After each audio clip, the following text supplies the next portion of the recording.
All right, we are live on Around the Coin. Aaron, I'm excited to talk to you, man.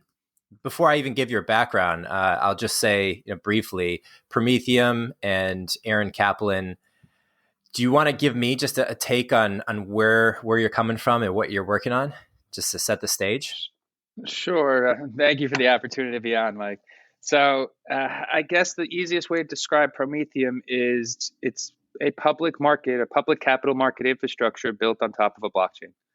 I think what we're seeing more and more in the industry in general is a conflation and integration of different distributed ledger technologies, architectures, blockchains, whatever you want to call them, into the capital markets process. And it really allows for a lot of efficiencies and eliminates, the normal capital markets are broken. It just upgrades it. And by using the benefits of blockchain and having all data on chain, having trades occur on chain, settlement on chain, et cetera, uh, you're able to really streamline the securities lifecycle. When you say streamline the securities life cycle, break that down for me a little bit. What does that mean practically? Okay, so I usually explain this that like most people are into the sexy side of quote unquote Wall Street. They're into investing, whether it's in primary issuances or trading. And those are two important areas of Wall Street. People make a lot of money there, and that's why it is sexy. But there's a lot more that occurs after a trade is made on the post trade side. You know, when you go from post trade to clearance and then settlement and how custody is done. And what you have traditionally is, let's say you have an issuance platform. That issuance platform is separate and it's in its own silo before there's a communication with some sort of exchange or, a secondary market. So you have a point of failure there. And then afterwards, that secondary market, that exchange has to communicate or with the clearing firm and with DTC and all these different components here. And then you have transfer agents that have to communicate with this as well. So if in theory the asset exists on chain from the beginning and the actual creation and distribution of the assets on chain and then the trades are on chain and the reconciliation on the post trade on the post trade sides on chain, uh, essentially you're just introducing an immense amount of efficiencies that are currently not in the market because you have these different silos communicating with each other. Particularly on the post trade side, what you see is that obviously, we are at T2 right now, and they're talking about increasing it. But there's still a lot of different human beings communicating with each other and systems communicating with each other. If all the data is on chain in the first place, you'll eliminate the overwhelming majority of broken trades that occur right now. Yeah. Yeah, it feels almost to me pretty inevitable that it happens this way, right? Like how can trading not move from the stock market onto on-chain reconciliation? There's just so many more things you could do with it.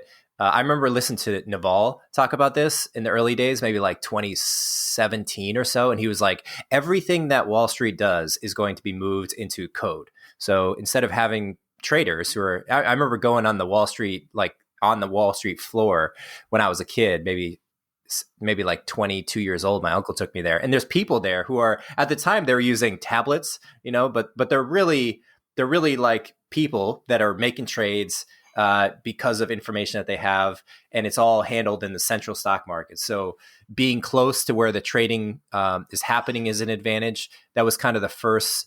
Would you call that the first major technological battlefront? Is who can make trades with the lowest latency, like the fastest, like, right? Isn't there regulation around the speed at which you can submit trades, and there's a lot of consideration on that, and moving away from that resolves a lot of those issues, right? Or how do you think about that particular part of it?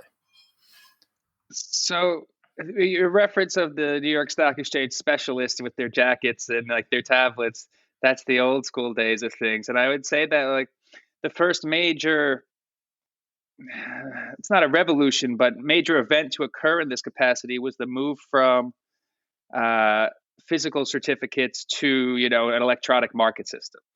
And back in the day, when they look at the history of how Wall Street operated, at a certain point when they were using paper, there was just too many trades. And at one point, there were broken trades and just too many. such that they had to close the market for a day a week to actually like be able to handle all this stuff. Now, so like now that's before both of our times in some capacity. But what you see from there is that, and your reference to the speed at which someone could place a trade, I think, is a reference to more of the whole Flash Boys phenomena, where you had HFTs and you have people trying to, I don't know if you'd call it jump ahead, but be able to understand order flow and how that's going to affect the market. And I genuinely recommend for anyone who's interested in that to read Flash Boys, because it talks a lot about that, and it presents a lot of the issues that you're sort of seeing rear their head in a different capacity with Robinhood and Citadel. Yeah. It's my take on the Robinhood was that, and I'd love to hear your perspective on it, was that it was just a bad, really, really bad set of circumstances that kind of collectively happened, and then there was just bad PR on top of it. So Robinhood could have made it far less damaging to their brand by saying that, hey, like, we're dealing with a partner behind the scenes to make these trades, and they're affecting our capability to facilitate these trades, and so we have to put limits on it. It's not entirely our decision, or it's not our decision at all. As far as my understanding, Robinhood didn't want to put the limits on that they did at exactly the wrong time. Did you take that to be the case, that the problem wasn't like the tech company on top of it, in this case Robinhood, but it was like the underlying infrastructure that they have to make these batch trades? I don't know if it was the infrastructure. I think that there's there's levels to this stuff, and there's levels in terms of, everyone has a master. And this is not Robinhood having to kowtow to hedge funds. They got a call from, I believe it's NSC, saying that it was a cash demand per trade and it created a liquidity issue. And then you might have a systemic problem if there's a liquidity issue, which could bring down like parts of the entire market and then lead to some sort of, rapid sell-off event, some Minsky moment, right? But like, I agree with you that in the sense that it might not have been handled in the best way from a PR perspective. I think they were put in a really tough spot. They're supposed to be a retail trading platform meant for retail traders to operate. So how do they make money? They make money by their traders making trades, right? And like, it's not like they were trying to kill their own business. It was more along the lines that the people more powerful than them told them, I think you had to put up, what was it, $3-4 billion cash. And that's where you had the whole argument about this liquidity problem, which they say is not a liquidity problem, but very much resembles a liquidity problem. So again, Robinhood is not necessarily the cause of this great illness. It's more a symptom of it. Yeah. And how would you describe the great illness? How would you diagnose it? This is interesting. So when Reg NMS comes online, right, the national market securities, and there becomes this national market system for stocks, you have this thing called the NBBO, the National Best Bid and Offer, come about, right? And customers have to be getting the NBBO. And what year are you talking at that point about? Where are we, like 2000, turn of the century? I have to look that up exactly. Yeah, no worries. I would imagine it's around 2005. that time. 2005. So when Reg NMS comes out, you have this NBBO. There's the easiest way to describe it. There's some rooms between the National Best Bid and Offer and the best price that someone could get altogether for those shares, and that creates opportunities for these, HFTs and these other funds to potentially use that information and pay for that order flow and basically utilize that in their best capacity is the best way to put it. I think that when you look at, like, people think that Citadel's the bad guy here. They're not. They wrote a letter when this first came out back in the day, before it was, when the SEC was taking comment, I believe, saying, hey, this is going to lead to a system where it'll be unfair.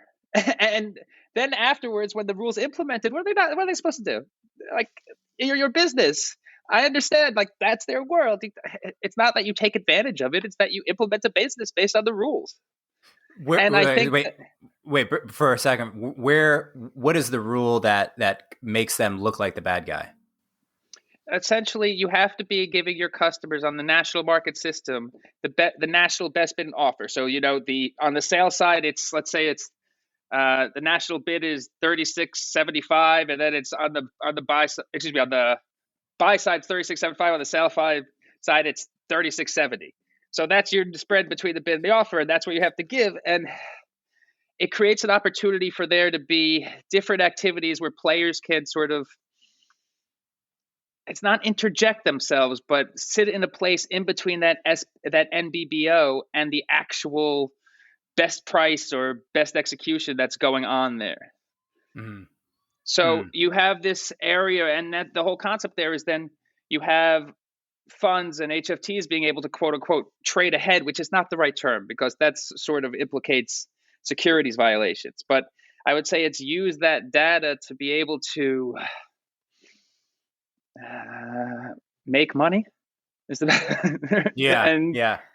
and I think that's where, and it's not an evil, but this is where the potential problem occurs. Do you think it's a matter of outdated regulation or too much of a heavy hand by the government, and that the market would adapt, innovate, equalize on its own if there wasn't this kind of arbitrary or artificial interjection of rules in the market? Or do you view the government's intervention as a positive thing in this sense? I think it's all part of a natural process. It's just a rinse and repeat type thing where the government creates a regulation to deal with a problem. It might deal with that problem, but in theory, it could also create other, it's not problems, other situations and opportunities for people. And then you do it again to try to get rid of those opportunities. Yeah. Like they'll come again. And regulation is not stagnant. It's moving. It's just a question of when something becomes a big enough problem, or there's like a cause celeb that people are like, oh, this is horrible, we have to stop this process. Like that's when you see some change, I think. It almost seems that the rate at which we accumulate these regulations is far greater than the rate at which we remove them. And it's like, in some ways, it's like you're right that there's a cat and mouse game, right? It's like, okay, we're going to make a rule to stop this thing that's happening from that we don't want to happen, and then there's new opportunities that come up or new challenges in the market, and then there's another rule that's layered on, and now we have our law book is like 10,000 pages long, and then it's difficult for new entrants to come in and just completely rethink the whole game. And I wonder, I mean, my personal belief is we should have an expiration date for every law, at least where we have to re-vote it in terms of allowing old laws to kind of die out. Do you guys get around this issue by just being completely on the blockchain and away from the market entirely? Or how do you sort of think about the overlap between regulatory considerations and what you guys are building? Everything we've built from the beginning is implemented and in full compliance with the Federal Securities Laws. So it's not about getting around regulation in any capacity. It's really about integrating regulation and sort of using it as a sword and shield. Regulation protects you. It's also for us, it's not a weapon in the sword sense, but it's what distinguishes us. I mean, our thesis since we started in 2017 was that the federal securities laws provide the best framework and are applicable throughout the life cycle of a digital asset. I mean, what you're seeing, particularly in the United States, and you're seeing it even more internationally, is sort of a confluence between securities regulation and virtual currency. I know, particularly on the exchange side, I believe in Hong Kong, you have the SFC, which is the regulator there, the securities regulator that oversees, I believe, virtual currency exchanges now. And you have in places like Japan with the FSA, you have the big broker dealers there actually owning and being the largest participants, in my mind, in the sort of virtual currency space with SBI and Monex. And they both did a really good job of being able to leverage their understanding and their expertise in the security space and offer their clients additional products and services in the virtual currency space. And I think that's a space that's going to grow immensely. And then in places like Singapore, where you have I believe it's the MAS, like they're a unitary regulator. So you have regulation it's both on the banking and the security side, instead of it being separate, like it is in the United States, which allows them to have a lot more of a crossover understanding of certain issues, because a lot of the innovations and upgrades that could occur in the capital market system using blockchain can also be accomplished in the in sort of the larger banking space, and that's why the banks are so into it. I think that what you'll see is that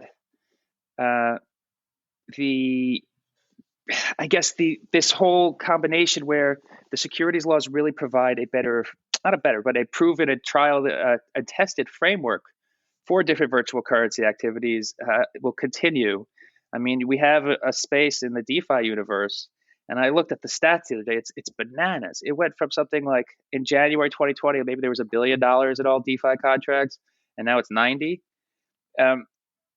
DeFi might have a problem in that its success and its actual innovations might become so big that they catch the eyes of the regulators, because there's an argument to be made that DeFi contracts are derivative contracts, and derivative contracts could implicate the Federal Securities Laws or the commodities laws, and they're sort of operating in a gray area or in the Wild West right now. But yeah, so I think that the securities frameworks do provide the best protections for people involved, though. So I think that's a positive step going on around the world. Yeah. I always love talking about regulation because it just quickly gets into like a higher level perspective on how we think society should be run. But taking a step back from that for a second, can you give me a little background on how you got into this in the first place? Like prior to 2017, what were you interested in and working on that kind of led you to start this and work on Promethium? Sure. So I got into the space in 2013.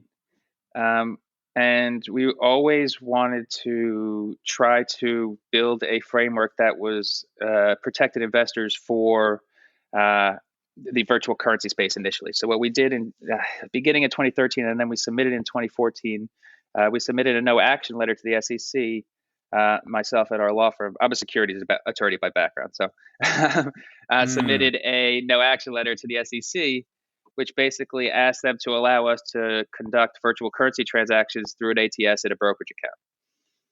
So basically just use the securities laws for virtual currency at the time. At the time, you were at Coinbase, I believe it started. You're starting to see like MSB regulation tighten up, and you have the money transmitter laws. But it was a good idea then. So from there, I continued to focus my practice on the application of distributed ledger technology to the securities industry and the related regulatory issues.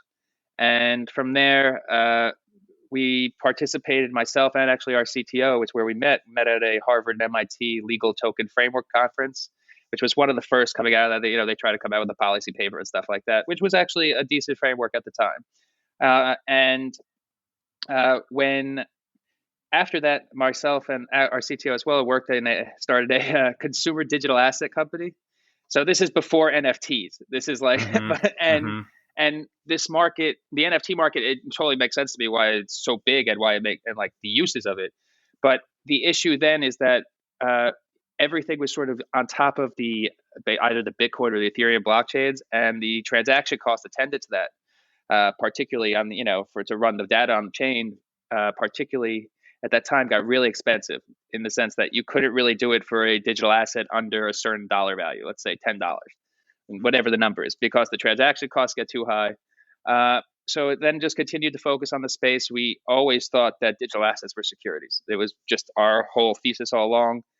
And when the Dow report came out in July 2017, then essentially we realized that we had owned brokerage and clearing firms. We had the legal expertise on the regulatory side, and had the understanding of distributed ledger technology in such that you understood the crossovers between the space.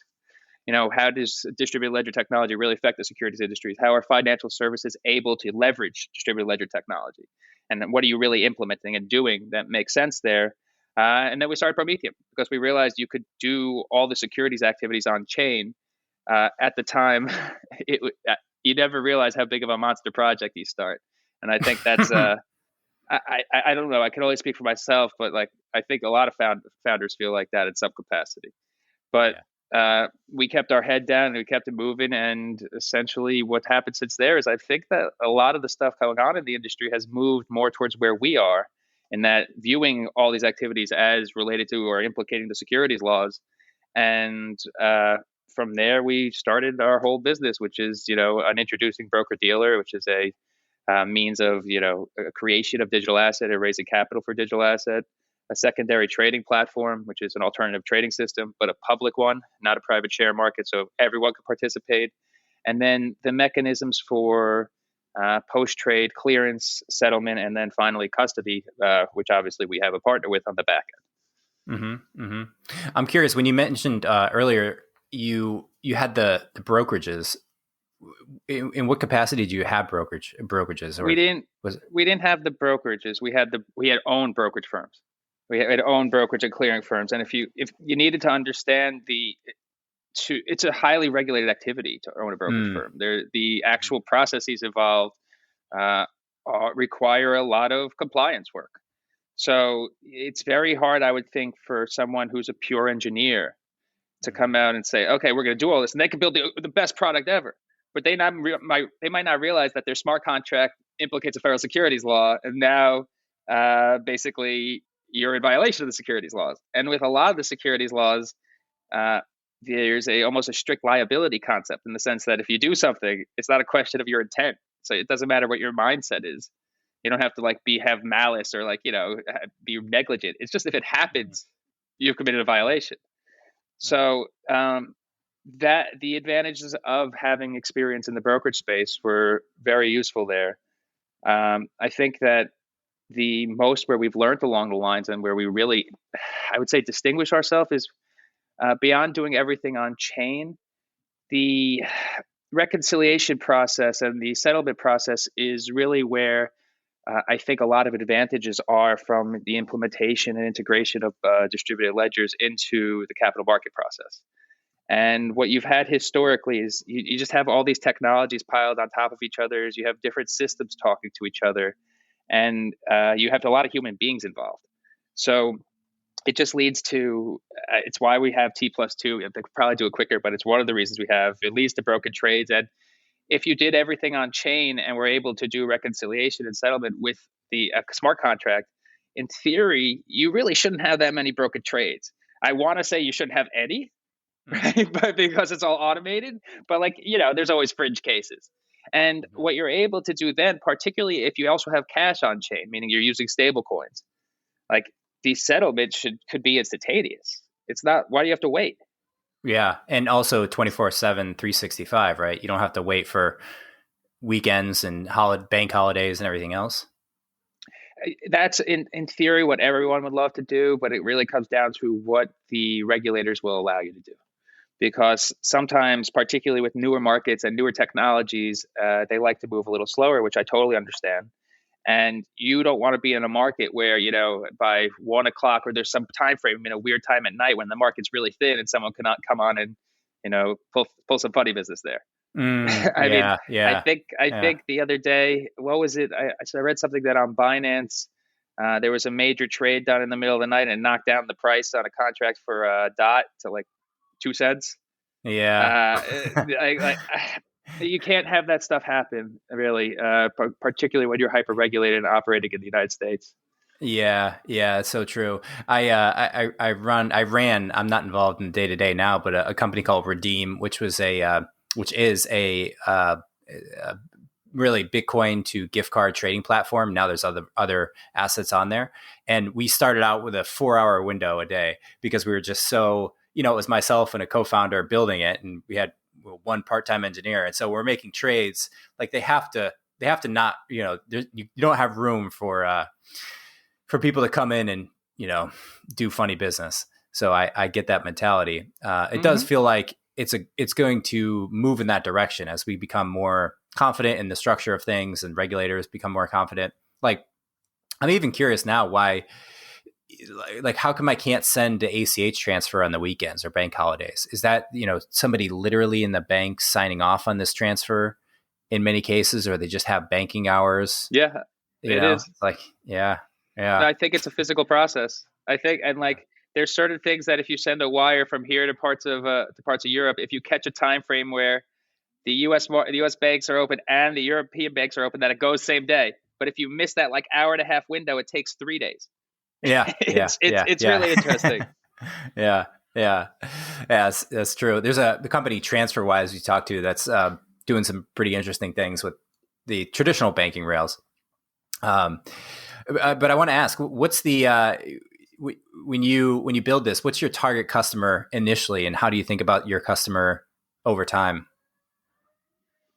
So we built everything on an equity-based model. So we're using traditional models that people are familiar with from the traditional securities world. Part of how we built the system is to allow existing broker-dealers and clearing firms to integrate directly into our universe and our ATS, such that they can offer their clients the ability to invest in digital assets through their existing brokerage account. I think that overcomes a lot of the barriers. There's also, how familiar are you? There's a release that came out, I believe, at the end of last year. But we focus on it. It said discusses the special purpose broker-dealer stuff. Which is like on it's almost the equivalent of the clearing side to the ATS, which would be one of the things there is that at least in our analysis, that traditional brokerage firms can't hold digital assets, so you have to distinguish it. So what it allows for there is creates a situation where they want to be able to offer their clients digital assets. But they can't do anything in the clearing and the custody side. So having the ability to allow existing brokerage firms to tie directly into our system is a really big, I think, advantage for us because we're not trying to disrupt or displace the existing financial system. We're just trying to create a bridge that allows traditional finance to tie into the digital asset security universe. Yeah. No, that makes sense. We had a good conversation with the head of the, I think, crypto innovation department at TD Ameritrade. I forget the name off the top of my head, but it was an interesting conversation where she was talking about some of these limitations and what TD Ameritrade is starting to do, which feels like, right, somebody you would be working with directly. It'd be a brokerage like TD Ameritrade or Fidelity. Is that the type of companies, when you say brokerages, that you'd be working with? We would be open to working with either of them. At the same time, listen, what you're seeing in that space, and I'm just speaking in general here in the larger institutions getting involved, you're starting to see them have projects on the custody side. I believe that's what Fidelity or TD did. And you're also starting to see them, where does the custody part come in? The custody part comes in such that it ties into an ATS.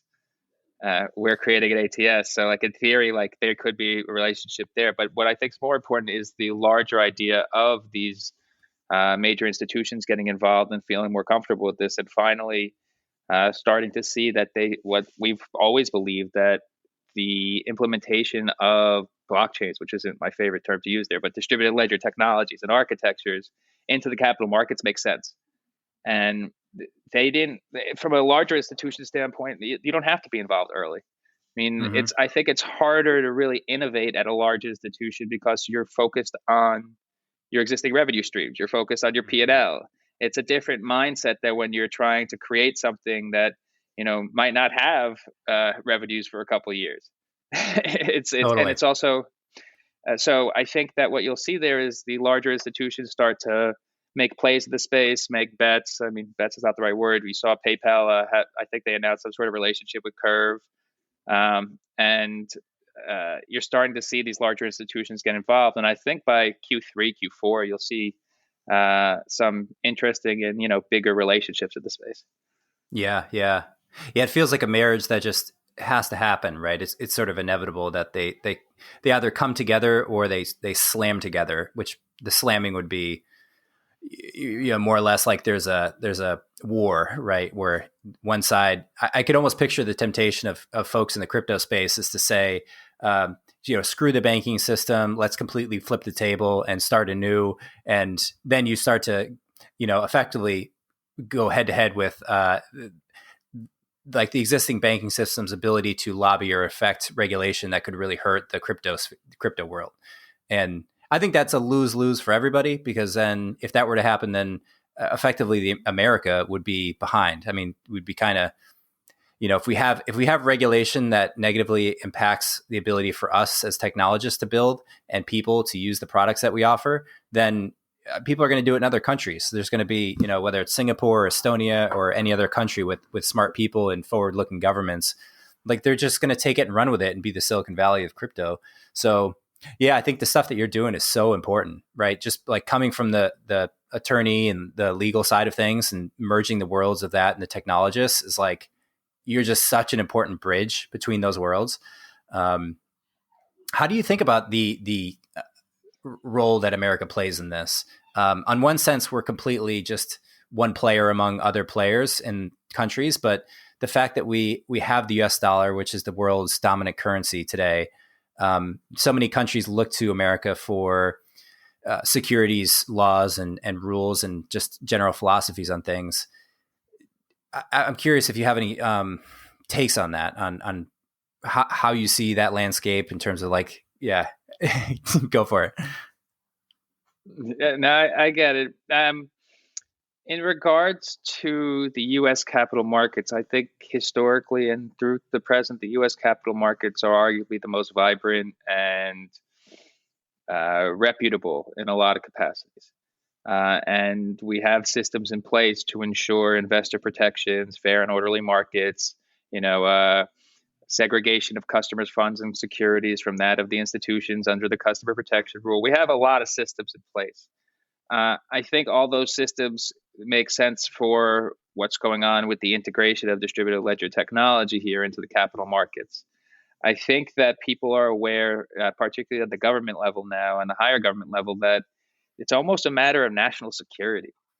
It's very important that the United States allows their markets to be upgraded, and I think they are. Initially, like people make the argument, regulation destroys innovation, and how are we going to do things? I think it just shakes out the tree a little bit, and people who are going to continue focusing are going to continue focusing on it, and it's almost an easy out there. But I think that the United States, you can argue, fell behind when it came to a government-based digital currency to the Chinese yuan, and we'll see how that plays out. But the U.S. will have its own in a year or two, and also again, it's a matter of national security. But I think that the best way to reference this is, I think there's a quote from Winston Churchill who says, "America will make the right choice after choosing all the wrong choices." And there was something, I'm paraphrasing here, but we'll be okay. I think that people understand it now. They understand the benefits from the regulatory side. Regulators understand this stuff. They really do. Now, you could always see something new come about. You could see DeFi come about, which I don't necessarily think a lot of the industry understands, and I don't think that regulators have their full hands around yet, but they're definitely focusing on it, and they have smart people there, and they will understand it. It's just that simple. So I think that we're at the point where the government in America will make the right choice. And if it doesn't, it'll just lose out its spot as the leading capital market in the world over time, or maybe parts will migrate away. Mm-hmm. But I don't think anyone's going to let that happen. Yeah.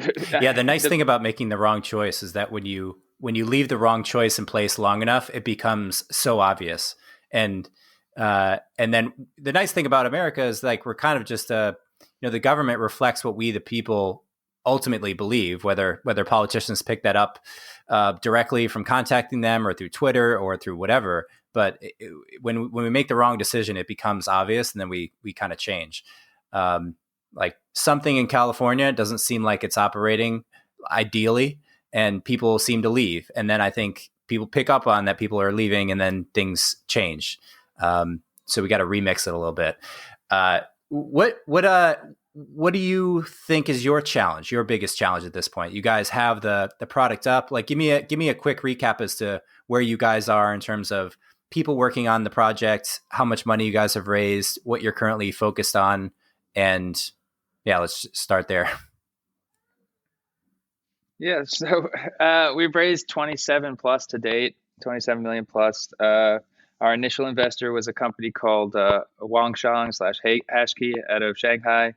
They're one of the largest private companies in China, and I believe they are one of the largest blockchain companies in China. They run Shanghai Blockchain Week, uh, they're sophisticated as an organization, and they were one of the first people to understand what we were trying to go for and actually having the whole process be on chain, and were willing to take a shot on us, which we appreciate.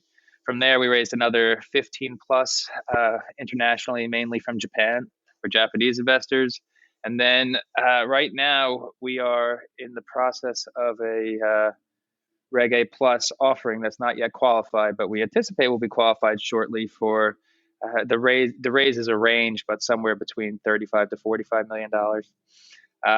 But that's good. That's a firm commitment offering. It's and hopefully will be listed on NASDAQ after that. What's going on from us from a regulatory perspective is we anticipate and hope to be one of the first, if not, one of the first, if not the first, public market ATS approved in the United States. So we're waiting for our ATS approval, and the SEC came out with a 3-step process for a relationship between a ATS and a custodian and laying that stuff out. It's either September or December last year, and we've implemented everything in that capacity and are really hoping to be qualified sometime in Q2, which will be a big deal because it'll be that transition. I think the U.S., we've had private share markets, but private share markets are limited to accredited investors and institutions. There needs to be a public market here, and we hope to be the first one. The other thing is, I want to go back to something you said before about this, this potential clash with like traditional institutions. I don't see this as there's one cake here, and whoever eats a piece is taking away a piece from someone else. I see this as the collaboration there allows the pie to grow and allows everyone to eat. I think you could relate it back to, I don't know if you're a fan of comedy, but historically comedy, like in the 70s and 80s, was, I'm going to get this spot on Letterman, so you can't get it because there's a limited amount of people and a limited amount of TV spots. But as the internet came about, we have podcasts and everything else, comedians banded together such that they would go on each other's podcast and lever up each other's support and get each other more followers. And I see it and became collaborative in supporting each other. And I see that's how that'll work for in general in the industry. I don't think it can work a different way. I understand, you might have what was historically called the crypto anarchist view of, we're just going to burn it down and build a new one. But I don't think that's how this is going to go. I think it's more about integrating with the existing financial system, being a bridge, and supporting traditional institutions who want to get into the space. Yeah, no, I agree with everything you said. It seems like you need both sides, right? You need like the progressives and the conservatives, people that hold down the fort and they maintain the structure of things. And then you need the people who are kind of pushing the boundaries. And frankly, you need the people like you who are the bridge between both those worlds. Like I almost feel when I tune into different media streams, whether it's like, what major brokerages or just traditional finance news versus the crypto world, there's some overlap, but mostly it's people in the traditional world trying to understand what Bitcoin is. And then on the other side, it's like, like just way over my head at this point, just the things that people are building and working on. You can't, I don't think any person can understand at this point everything that's going on. It just seems like you have to subspecialize even now with like NFTs or even what layer of the stack that you're focused on and building. And most people in crypto, I find, they're building. So they're working on their own project, their own company. Even from my vantage point, like I'm pretty high up at this point in terms of, I'm talking to you, and then I'll talk to somebody else that's working at a traditional finance company, and I'll talk to a guy who's starting a cloud-based bank, and then so it's all over the place. And it just, I get a high level perspective on things, but when you're working in your company, you're like, your head's down building, and you don't have time to stay up on what everyone's working on and what NFTs are and CryptoKitties and everything else. I want to ask you about that, not CryptoKitties specifically, but NFTs. Have you dove into these much? This has become wildly popular as of, we're mid-March now, and last few weeks have been just like NFT nonstop. What was the bid today? Was it $68, $69 million for the NFT that sold today at Christie's? Now, listen. The NF the NFT universe makes sense. We're migrating to more of a digital space, and you need to have this idea of a collectible capacity or function with digital objects. It's a good use case. It's a good use case for distributed ledger technology, and there'll be a lot of cool things that come from that. And I think that's good. I also think that what we tend to see a little bit of the space over and over is these like mini bubbles, but they're not real Yeah. bubbles because it's not like the bubble pops and then everyone leaves. That's not really what happened. It's just like a growing process. And while the price paid for the piece of the NFT today might seem egregious to people, I get it. It does seem egregious, but it's just the growth and the acceptance of these new products at a place. And I think what you saw the other day with what was it, Jack Dorsey's first tweet going for $2.5 million as an NFT. These interesting anomalies will work their way through, and you'll be left with a legitimate marketplace and a legitimate use case for the products, I think. Yeah. Yeah. It almost seems so predictable. It's like it almost reflects human nature. One good example of this is Dogecoin and Elon Musk pushing Dogecoin. Because if you look at I was looking at like Dogecoin is an interesting crypto to me because it's kind of created as a joke.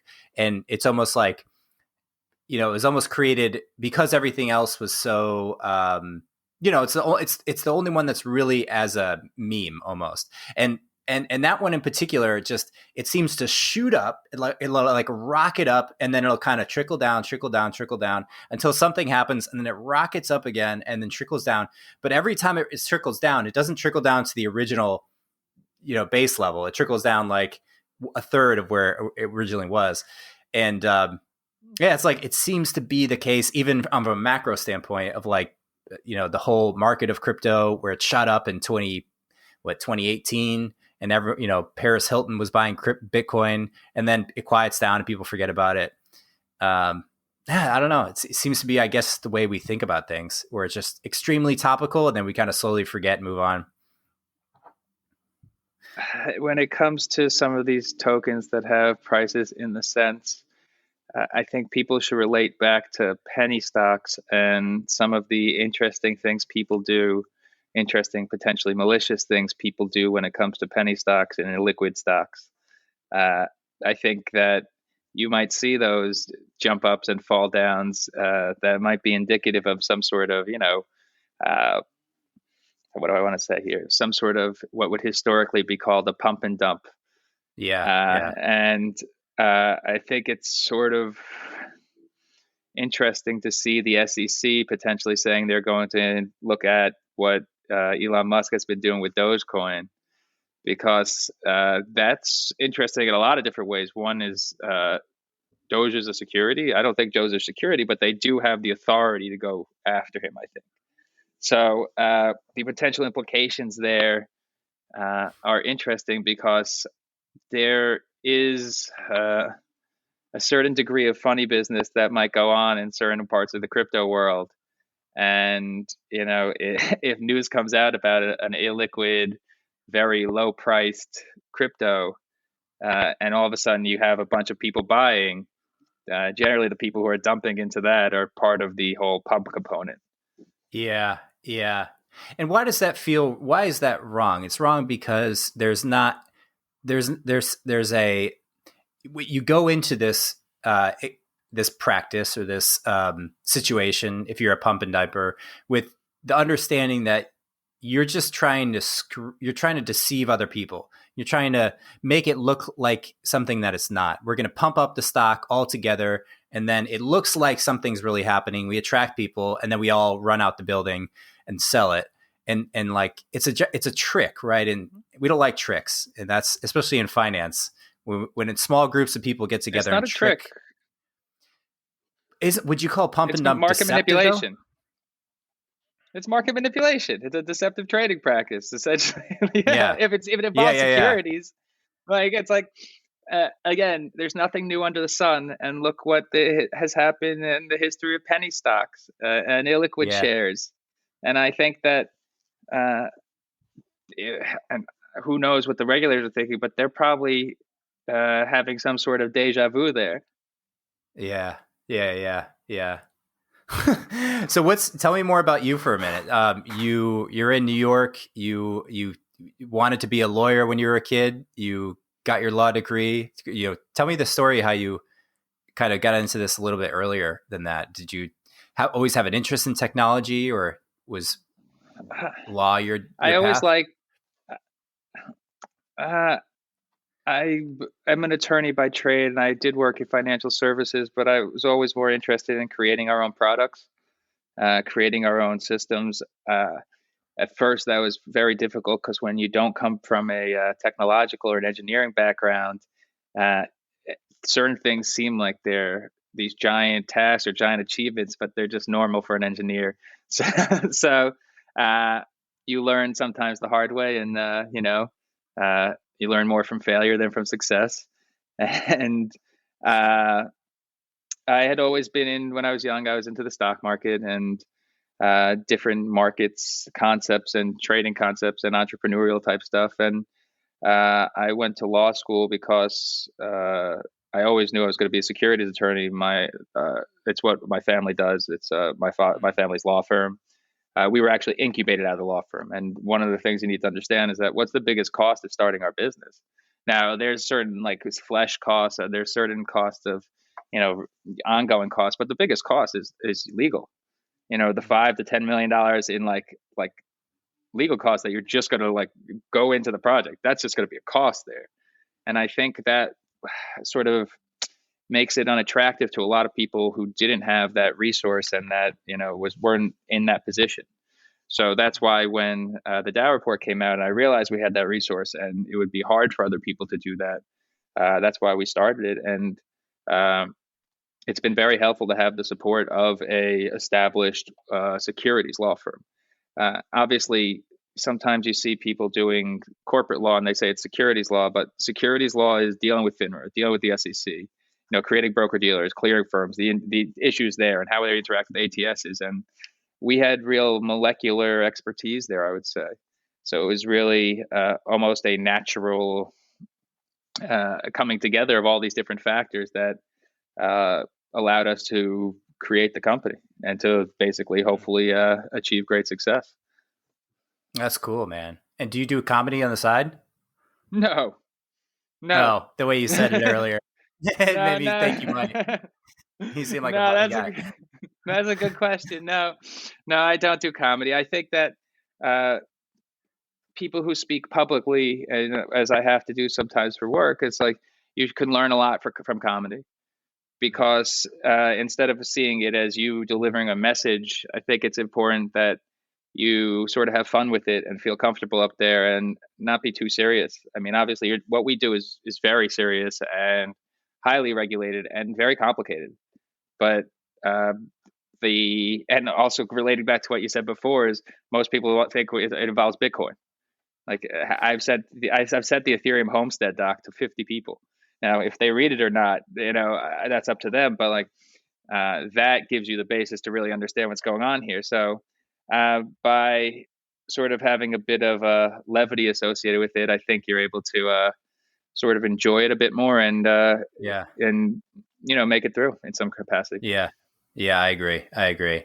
We have a tendency to get a little too dry and ultra serious. You can take it sincerely without taking it seriously. There's a Japanese saying from a book called the Hagakure, I believe, and it's like all about the retainer master relationship or the retainer lord relationship. And one of the sayings they say is think about things very hard so you could take them very lightly. Oh, I like that. I like that. Reminds me of another good one I like, which is easy decisions, hard life, hard decisions, easy life. Mm-hmm. Yeah, exactly. So it's one of the things that's nice and I've really appreciated from this is I enjoy the international component. I think there is this event that really hasn't occurred yet, which is really a true internationalized market, that the markets speak to each other. And you might have certain parts of the world where certain markets speak to each other, but I think you could do it a lot better using distributed ledger technology and connecting different markets on chain, whether it's through different models there. And I think that, this might be 5-10 years out, but there's real interest, and it's really cool to be able to do something like that. I think what's really driven our team is that it's not just that we like our jobs, it's that we really feel like we could make a change to markets. And to feel like you could impact something that you've learned about your whole life is really fulfilling. When do you think we'll get to the point where there's a relatively globally accessible blockchain-based securities market, where I could just, take my company and go public and anyone can invest anywhere in the world with any amount of money they want? Before Libra gets launched? Yeah. Is that even still happening? I'm joking. I think what you have to do is, the reason I bring up Libra is because you have to follow sort of the model that they might have been trying to follow, that you have to get regulated in each different jurisdiction and then tie them together after the fact. You're never going to be able to. So basically, if you want to enter Japan, you have to work with the regulators there and have some sort of system there that they approve, and then tie it into your larger system. To do an offering in USD in America and in yen in Japan at the same time is really interesting. It's a step forward from where I'd say the markets are today. Now, I don't know how quickly that could happen, but I think that having that as a goal of building these markets is really a positive thing. Yeah, totally, man. So for people listening, what would you be looking for, whether it's engineers or other folks that join your team, or investors or partners, or what kind of people would help you that you're looking for? In the blockchain space, it's hard to find engineers because there's major demand. You have certain universities that have programs dedicated to blockchain, within their computer science program. And I think that's a good source. But for blockchain engineers, particularly who have payments experience for us, that's really interesting there. Obviously, we have, and this is sort of an interesting quirk, but we've always been substance over form. So we don't do a bunch of marketing. Like you said, you got to put your head down and build, man. There's a lot to build, and we've built it over the course of years. But so a lot of the times, by focusing on marketing, you sort of detract from your core business. And from that, I think what we'd be looking for is potentially institutional partners, particularly as we get approved and we have more, and basically that should happen shortly. Having institutional partners who want to tie into the system, who basically will be able to open doors that next level on the next dungeon boss, or however it is in the video game. That's always helpful there. So, but we're in I'm really proud, if I could even say that, of our team, and we've kept it small. We keep it agile, and we're in a good position that I think that in the coming months, hopefully you'll hear a lot from us. And last question for you: how'd you come up with the name Promethium? Good question. So Prometheus is obviously the god that gave man fire, and then gets Zeus has the eagle eat out his liver every day. But basically, the idea is that Prometheus gave God fire. We wanted to give people the compliant digital assets, and basically the idea of Promethean as the word itself is really interesting, because it's being rebelliously creative or innovative, and that's not Promethium, but it's Promethian. And so actually, the other day I sent the other founders of the company each a Promethium or a Promethium succulent, like a little cactus things. That's cool. Yeah, so that was interesting to even find out it existed. So that's cool. Where it came from.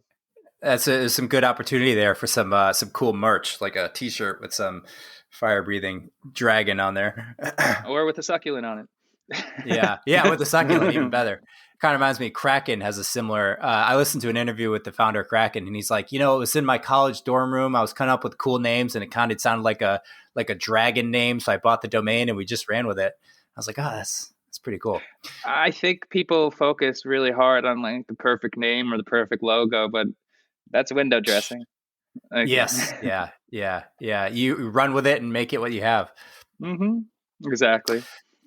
Cool, Aaron. Well, I've really enjoyed getting to know you and learning more about Promethium and everything you've got going on. So wish you the best of luck with everything and hope to have you back here when, things are 10 times bigger and you guys are changing the world. So keep it up, man. Thank you so much, Mike. Appreciate the opportunity.